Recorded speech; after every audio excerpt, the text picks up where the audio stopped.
Stellaris 3.1 LEM has been out for over a week, and the community has found a few game-breaking exploits. The food cost to us is completely irrelevant. We hit 0 and then we run a negative economy strategy. I'm sure their fleet will be able to defend them from the...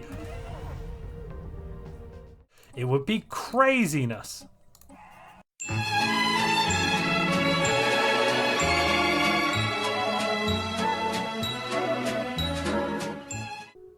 Oh, and here it rolls in. Oh, goodness me, that's not okay. But not to worry, we have a dev diary 225, and they are now releasing a patch for the update. So they're going to fix the problems that we have found in the community over the last week. Let's dive into the patch notes and find out what on earth they are changing to fix the balance, performance, and stability issues that we have highlighted in the last few days. The first thing that they have really wanted to stress is that on the launch day of LEM, there were 18,000 concurrent players on Steam, and they supposing that each of these players played for 1 hour, that is about 18,000 hours of play, which would approximate to about 450 work weeks. And then they want to point out that that means that we as the community are going to find bugs a lot faster than they are over their production period. Now, I know there's a lot of feelings both ways on this. Some people are very supportive of Paradox, some people are not so supportive, let's put it that way.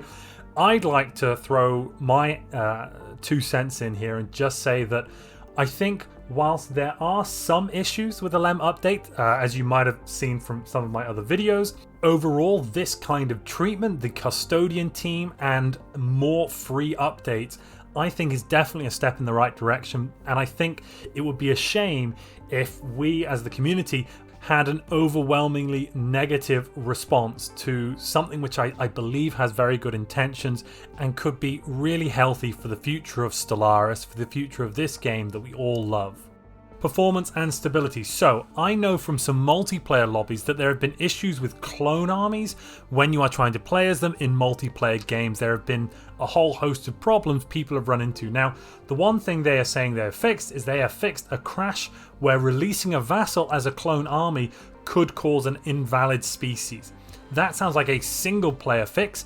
I don't think we've got a fix yet for the multiplayer problem. I mean, in addition to that, the sheer raw power of clone armies has led to that origin being banned in a lot of multiplayer games at the moment, and until they fix that balance issue, I can't see it being used much in multiplayer, even though there is this performance and stability issue on top of the balance issue. Next, we're going on to bug fixes. Now, there are some great ones here. First one, they fixed the Clone Army Origin tooltip not having a matching ship upkeep reduction. Well, what's that? Actually, we can thank EP30 for finding this one. I think some other people probably did as well, but I noticed he raised this one on Reddit first, and that is that on the tooltip, it said you got a minus 10% to your ship upkeep, but when you played the game, it was actually, I want to say, minus 20% base. They've also changed the way the bonus scales. Now it's 5, 10, and 20%, depending on the decisions you make as you're playing on that playthrough. That's good that they fixed that. Genetic Crossroads Special Project will now abort if a species completes synthetic evolution before finishing it. That's an interesting bug, didn't know we had that one. Fixed habitability of planets that clone armies have abandoned through lack of clone vats being locked at 0% for them. This was actually a real annoying problem that I thought was part of the design, but apparently it is a bug. So when you are playing as clone army, if you colonized a planet but didn't build a clone vat, your habitability would go to 0%, your pop would begin declining, and then when it died off, it would stay at 0%, so you could never recolonize a planet if you forgot to build a clone vat there. That was super annoying if you did that and made that mistake, but that's now fixed. On top of that, the final change for clone armies is that the ancient clone vats can now only assemble clone soldier pops. There was an exploit where you could go with biological ascension, get a clone vat, not an ancient clone vat, just a regular one, kill off all of your clone soldiers, and then you could use the massive plus 75 I think it's plus 75, plus 75 bio pop assembly, in addition to the plus 3, and get some crazy biological pop assembly forever on your planet. So that was a weird hack, but they have now got rid of that. Now there is one of my favorite bugs. I did a video on this one. When you go into a food deficit when using catalytic processing civic, now you'll get a minus 50% production penalty to alloy production. This penalty apparently is in line with a penalty to non-catalytic empires when they get a mineral deficit. Okay, so what does that mean? That means that if you're robots and you build alloy foundries, or you build the industrial districts for alloy production jobs, the catalytic processing job, before, when you had no food, you would get some negative penalties to biological pops, but because you didn't have them, you could ignore it and just print free alloys. Now they have made it so you can only print half as many alloys. This, I think, mainly does highlight the fact that you can run zero economy strategies in Stellaris. If you want a video covering something like that, please comment it down below. It's not something I particularly would enjoy doing, but if you're wondering what on earth I'm talking about, I can highlight that. So this now means that instead of 4 alloys per pop, you're going to get 2 alloys, but then you'll also get some bonuses from your from different technologies, as well as getting a bonus from your stability. So this minus 50%, while useful, doesn't really take away the fact that you can run a zero economy strategy. The other exploit or strategy, should we call it, that they have fixed is another one that I've covered in one of my videos. This is players being able to move their science ships to blow up systems using the Elder One event. This event is an event that comes at the end of an archaeological dig site chain. I think it's the Broken Gate dig site, and you could use it, or used to be able to use it, and you can do for a few more days because this patch won't drop till next week. But you could complete the dig site, not complete the event, and the event was tied to the science ship. So you then had a little mini weapon you could move around and use to annihilate a system.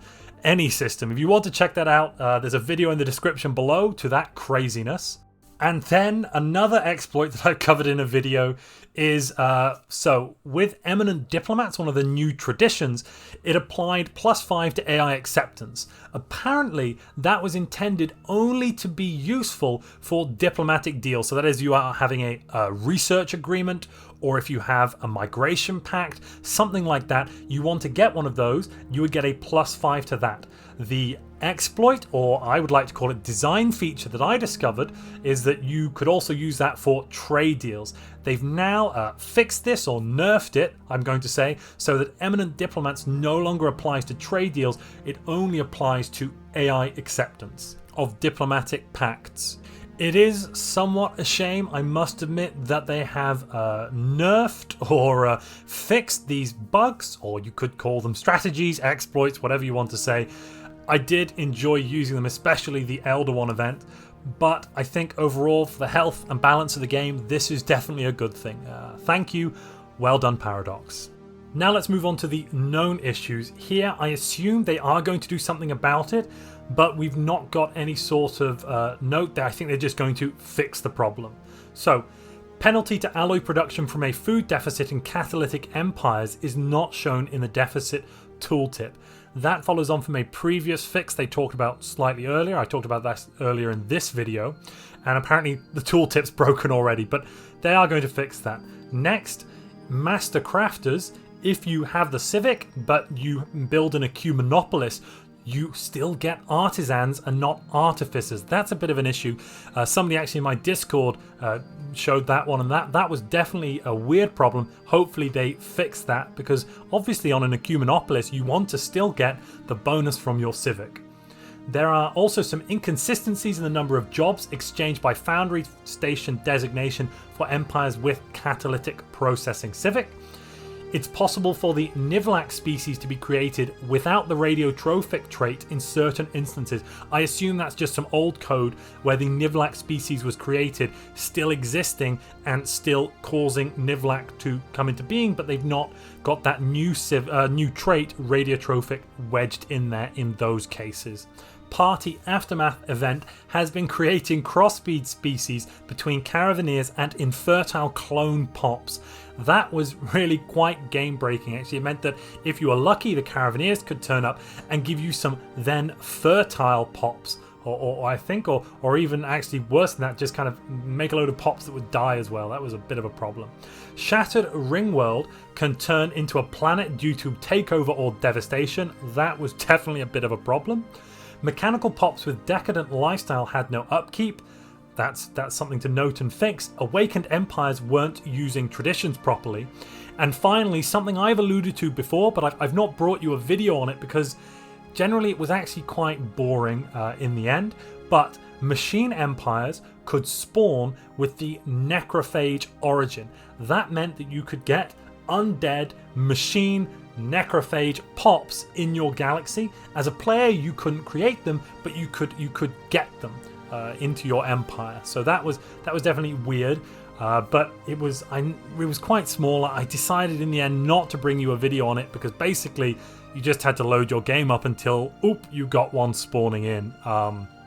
You couldn't design it that way. You couldn't force them to spawn. It was only a random AI that was spawning. For everyone that is waiting for a mod to update, if you've got a mod that hasn't been updated to 3.1 yet, do not worry. You can check out a list of which mods have been updated, and then they're going to be making sure that this is maintained. I'll put a link to that in the description as well if you want to see that.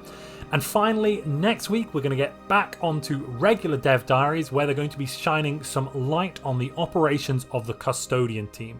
So let's look forward to that one. Thank you for joining. Let's get on with our lives.